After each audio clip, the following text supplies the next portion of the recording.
The masses are being led. But where to? This question echoes in an increasingly bewildering world, where truth seems to slip through our fingers. Hannah Arendt warned us, the ideal subject of totalitarian rule is not the convinced Nazi or the dedicated communist, but people for whom the distinction between fact and fiction, true and false, no longer exists. But do we recognize when we become part of this silent obedience? Just like an invisible virus spreads and infects. Thoughts can also contaminate, spreading fear, misinformation, and control at an alarming rate. We don't have to look far to identify the signs. They're in sensationalist headlines, polarized speeches, and even casual conversations that repeat ideas whose origins we can't quite trace. The symptoms are everywhere, in the media, in politics, and in our daily lives. The question is, are we truly thinking for ourselves? Or have we already surrendered to the invisible control that shapes our perceptions without us even realizing it? The truth is a shattered mirror, and each fragment reflects only what we want to see. This imagery encapsulates the human dilemma between raw reality and comforting lies. Many of us choose the latter. It's easy to understand why, in our daily lives, we face challenges, uncertainties, and pressures. And so when a narrative comes along offering security or reaffirming what we already believe, it becomes irresistible. It's like a warm blanket on a cold night, worn and tattered perhaps, but we wrap ourselves in it anyway. Fake news is a clear example of this. When a piece of news shows up on our social media feed saying exactly what we want to hear, we tend to accept it without question. Why? Because it confirms our biases. If something reinforces the worldview we've already constructed, it feels truer than any fact that challenges us. Imagine reading that your political opinions are the most reasonable, or that your fears about something are absolutely justified. It gives us an almost addictive pleasure, as if the world suddenly makes sense again. George Orwell, in 1984, masterfully described how carefully constructed illusions can replace reality. In the book, the protagonist lives in a state of constant surveillance, where lies are reshaped until they feel like absolute truths. But are we really that far from this? Our digital bubbles, crafted by algorithms, filter the world for us? We're stuck in a personalized reality, where we only see what pleases us. Now, think about it. How many times have you preferred to believe something that made you feel better, even suspecting it wasn't entirely true? Maybe it was an exaggerated news story, an excuse to avoid confrontation, or even that familiar, "I'll deal with it tomorrow," when you knew action was needed now. The real question is, why do we prefer the comforting lie to the liberating truth? The answer might lie in fear. Truth is an unstable ground. It demands courage to face it. Deep down, we all seek security. It's easier to believe the problem lies outside, blaming others, the system, or luck, than to accept that perhaps, just perhaps, we share part of the responsibility for what's wrong. This choice of comfortable lies isolates us from reality, pulling us away from real change. After all, how can we change something we don't even recognize as a problem? The first step to escaping this trap is simple but painful. Accepting that not everything we want to hear is true. And more importantly, not every truth will be easy to swallow. Fear is a powerful emotion, capable of saving us or paralyzing us. However, in the right or wrong hands, it also becomes a tool of control.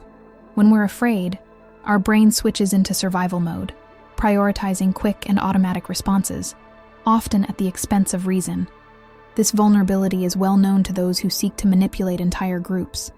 A glance at history shows how fear has been used to mobilize or silence the masses. During the Cold War, for instance, the fear of communism led to the persecution of thousands of people in the United States. Anti-communist movements, often exaggerated and sensationalized, created an atmosphere where any dissenting idea was seen as a threat to national security. Fear shut down critical thinking, turning ordinary citizens into watchdogs and accomplices of the system. In our daily lives, this happens too. Sensationalist headlines highlighting crimes or tragedies fuel the perception that danger is everywhere, even when the numbers tell a different story, such as declining violence rates. The feeling of insecurity persists. Fear is stoked, and with it comes the need for protection. But protection from whom? From those who promise simple solutions to complex problems, often at the expense of our freedom. Hannah Arendt wrote that, "Fear is the most effective instrument of totalitarian domination. When we're afraid, we become more willing to give up personal choices in exchange for a false sense of security." Governments, corporations, and even public figures use this dynamic to maintain control. After all, if everyone is terrified, who has the energy to question? But is the fear we feel today real or manufactured?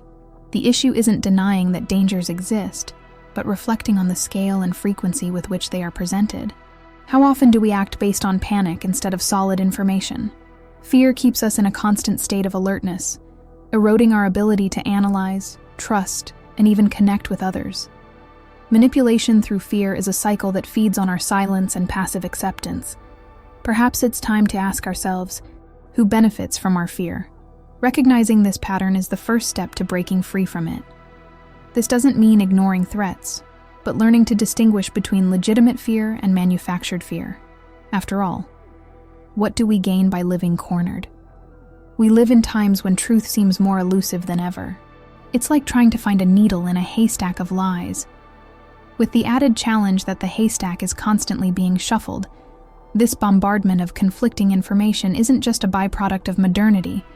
It's an effective strategy to weaken critical thinking. Think about everyday life. One day we hear that something is good for our health.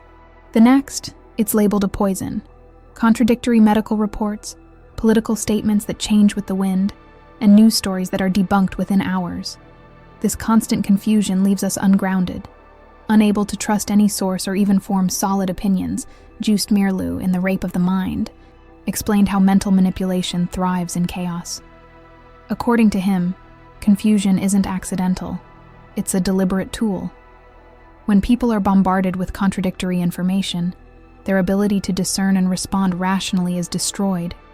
It's like being on a boat rocking so violently that you can barely keep your balance, let alone decide which direction to row. On social media, the situation worsens. Algorithms don't aim for coherence. They seek engagement.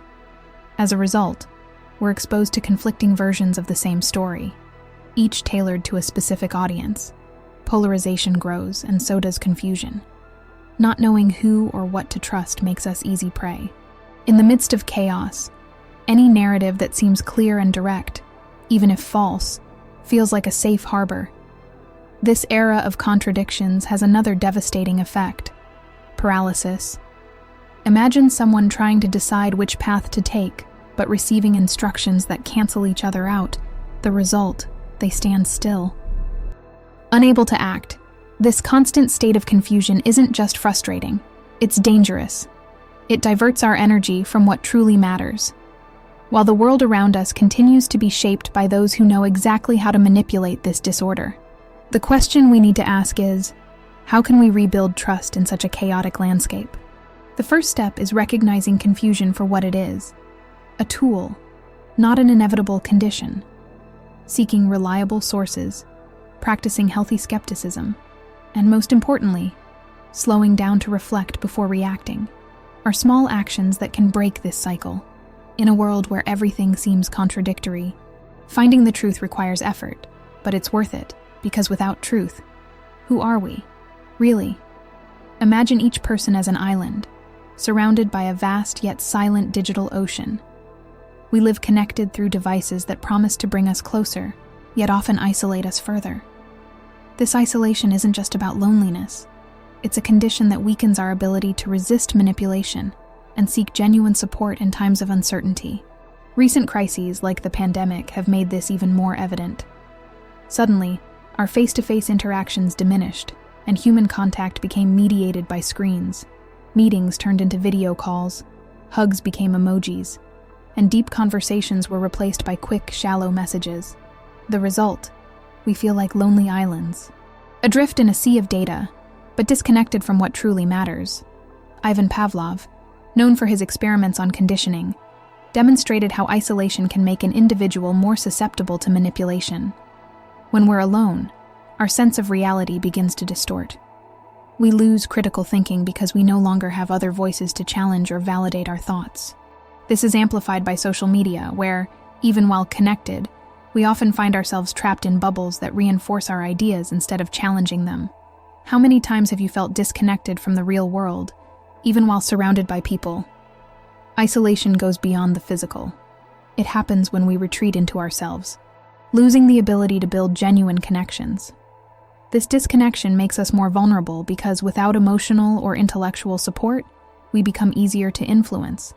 It's as if each of us were navigating alone in a boat, surrounded by a storm of information and fears. The impact is profound. Without real communities, we lose our sense of belonging, which is essential to resist manipulative narratives. It is through the exchange of ideas and the healthy confrontation of opinions that we develop resilience.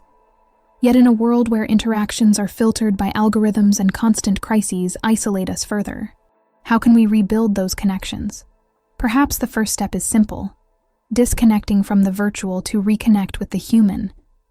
This might mean having an honest conversation with a friend, taking a moment free from digital distractions, or simply listening without rushing.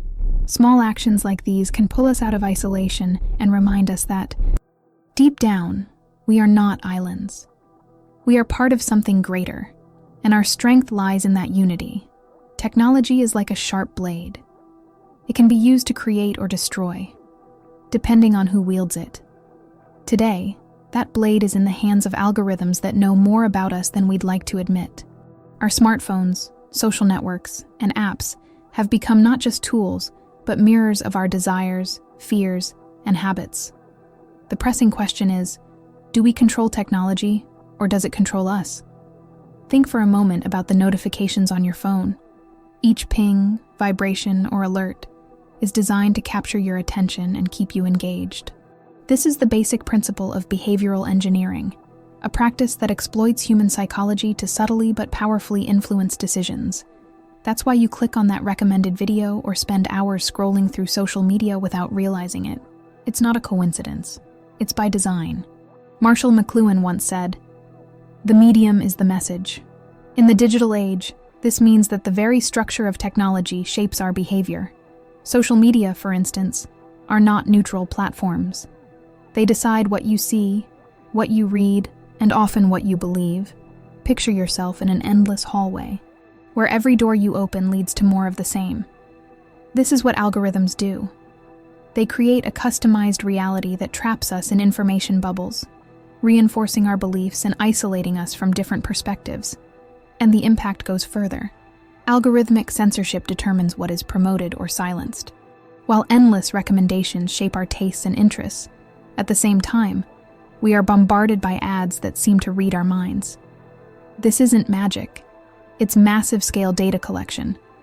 Every click, like, or search becomes information that loops back to manipulate us further. What does this mean for our autonomy? Gradually, we surrender control of our decisions to technology, often without even realizing it. Think about the times you've done something simply because it was suggested. Watching a movie, buying a product, or even forming an opinion. These seemingly small choices add up until our ability to make independent decisions is seriously compromised. But can we turn the tide? The answer is yes. Though it requires conscious effort, it begins with awareness, recognizing that we are being influenced. Next comes the decision to strategically disconnect, turning off notifications, questioning recommendations, and actively seeking content outside of our bubbles. After all, technology should serve us, not the other way around. Taking back control means remembering that, at the end of the day, we are more than algorithms. We are human, and that still matters most. Imagine a gilded cage, shiny, gleaming, full of comforts, but still a cage. This is the perfect metaphor for the illusion of order in exchange for freedom. In uncertain times, the promise of security is almost irresistible. Bit by bit, we surrender our autonomy, believing we're gaining control, when in fact, we're being controlled. This isn't new.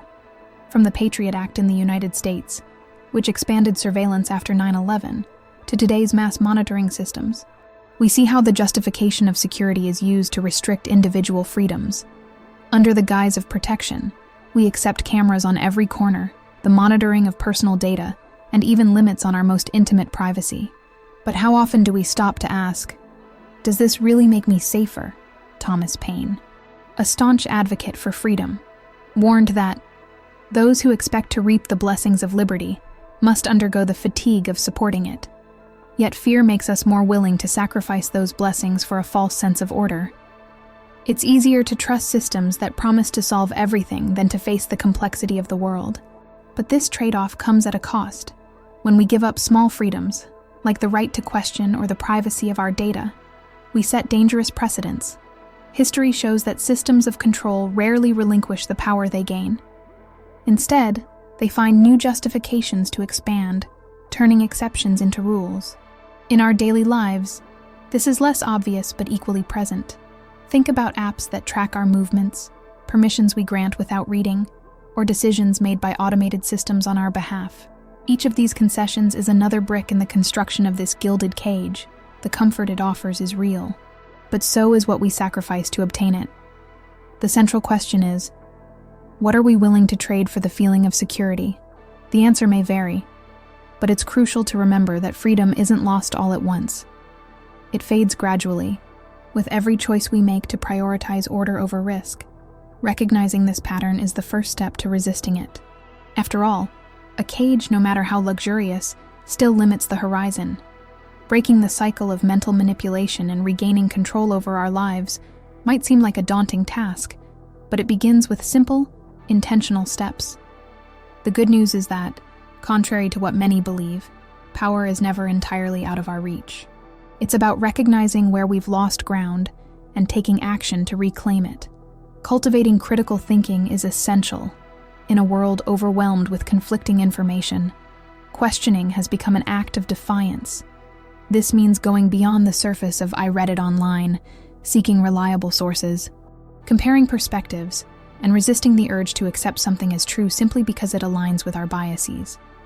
Václav Havel's idea of parallel structures serves as a useful guide, creating spaces for authentic reflection and exchange, free from the influence of dominant narratives. Disconnecting strategically is equally important. We've grown so dependent on notifications, feeds, and recommendations that we've forgotten the value of being fully present. Taking time away from screens, slowing down, and reconnecting with the real world restores our clarity and helps us see what truly matters. History offers inspiring examples of resilience. In oppressive regimes, communities resisted by forming underground networks of support and information sharing. These actions weren't just political, but deeply human, showing that unity around genuine principles can withstand even the strongest manipulation. We can embrace this spirit by fostering real connections and engaging with groups that value open dialogue and diverse thinking.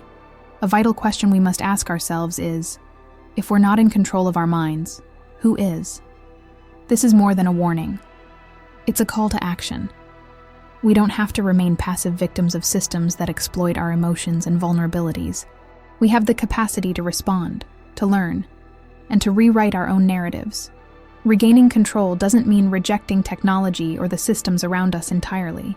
It means using them consciously and with purpose, knowing what we're choosing and why. Freedom begins in the mind, and protecting it is one of the most powerful acts of resistance. Humor plays an underestimated but critical role in this resistance. It disarms, destabilizes, and reveals truths that serious discourse often struggles to convey. In authoritarian contexts, humor becomes a spark of freedom, exposing the contradictions and hypocrisy of those in power. Memes, satire, and jokes might seem trivial, but their impact is profound. A viral meme or a clever cartoon can strip authority of its invulnerability by showing its flaws in a way that resonates widely. As Joost Meerloo highlights in The Rape of the Mind, subversive humor serves as a release valve, allowing people to safely express their dissatisfaction while weakening the perceived omnipotence of manipulators. Through humor, we find not only a way to cope, but also a powerful means of unity and defiance, reminding us that even under control, our ability to laugh at the absurd remains a profound act of freedom. Historical examples illustrate this well. During the Nazi regime, clandestine jokes circulated in Germany, satirizing Hitler and his officials. These small acts of resistance kept critical thinking alive in an environment where questioning was dangerous. In the digital age, memes have taken on this role. They spread ideas virally, deconstruct hegemonic narratives, and create communities of resistance grounded in laughter. And in everyday life, consider a tense meeting or a polarized debate. Often, a well-timed joke can break the ice, dismantle rigid arguments, and open the floor for lighter and more genuine discussions. When we laugh, we become less defensive, more open to seeing the other side, and paradoxically, more critical of absurdities. Humor is also a mirror. It invites us to look at our own beliefs and behaviors with a touch of levity, questioning what once seemed untouchable. When was the last time you laughed at something you considered unquestionable? That laughter can be the first step to seeing beyond the truths that were imposed on us. However, humor is subversive only when it is free, censoring, limiting, or directing.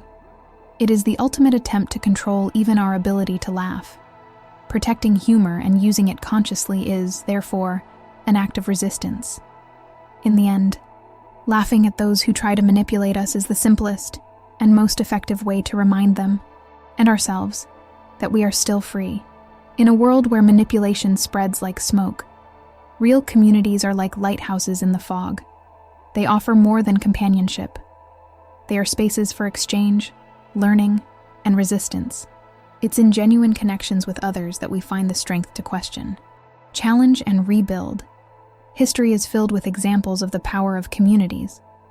During the Nazi occupation, local councils were formed to organize resistance, provide support, and keep the flame of freedom alive. These networks, based on mutual trust and shared values, became a counterpoint to oppressive forces. In modern times, social movements continue to show that when people unite around a common cause, they can move mountains. Yet human connections are losing ground to digital interactions. Social media gives the illusion of closeness, but often lacks depth. Liking a post or sharing a meme doesn't replace a sincere conversation or a gesture of support. Without these real interactions, it's easy to feel disconnected and more vulnerable to manipulative narratives. Think about the last time you had a true, face-to-face conversation, free from digital distractions. How was that experience? Perhaps different, maybe even refreshing, when we genuinely connect. We create an environment where ideas flow freely, and questions arise without fear of judgment. These moments are vital for breaking isolation and building resilience. A real community is like a candle in the darkness. Its light may seem small, but it has the power to guide those around it in these spaces. We find the courage to face fear, discern truth, and challenge manipulation. More importantly, we learn that freedom is not a solitary effort, but a collective construction. Rebuilding these connections requires effort, but it's worth it. It can start with something simple, an in-person gathering, a meaningful conversation, or even participating in local initiatives. Gradually, we create networks that not only resist manipulation, but also promote transformation, because in the end, it's the people around us and the relationships we cultivate with them that give us the strength to weather any storm. We live in a world where fear has become the new currency. Confusion, the new normal, and isolation pulls us away from what truly matters. Every aspect of our daily lives seems designed to push us toward submission, whether through control disguised as convenience or the exhaustion caused by endless distractions. But the real question is, will we accept this? Or will we fight for our freedom? Carl Jung once said, "Who looks outside dreams, who looks inside awakens." This reminds us that freedom begins within. Before we can transform the world around us, we must look inward and acknowledge how we've allowed ourselves to be influenced by fear, manipulation, and distractions. It's an act of courage to admit that we haven't always been fully in control of our decisions, but it's also the first step toward change. Personal transformation is the foundation of resistance to mass psychosis, developing critical thinking, disconnecting from digital distractions, and reconnecting with people and values that truly matter are simple yet transformative actions. History's resistance movements show us that even in the face of the worst adversities, significant change is possible. It only takes a beginning, and that begins with each of us. But freedom demands more than resistance. It requires continuous action. It's not enough to question. We must also build something better. This means supporting initiatives that encourage dialogue, protecting spaces where truth can emerge, and, most importantly, acting with the awareness that every small choice matters when we question a narrative. Seek knowledge, or connect genuinely. We are choosing freedom. The question that remains is, are you willing to give up your freedom in exchange for the illusion of security? This decision, though difficult, defines the type of future we want to create. And while the path to freedom may be more challenging, it is also far more rewarding, Thomas Paine reminds us. The harder the conflict, the more glorious the triumph. Now is the time to choose. Submission or freedom. The tools to resist are within our reach. Reconnect with the truth. Question dominant narratives, and reclaim your ability to think freely. Because in the end, it's in freedom and the fight for it that we discover our true purpose.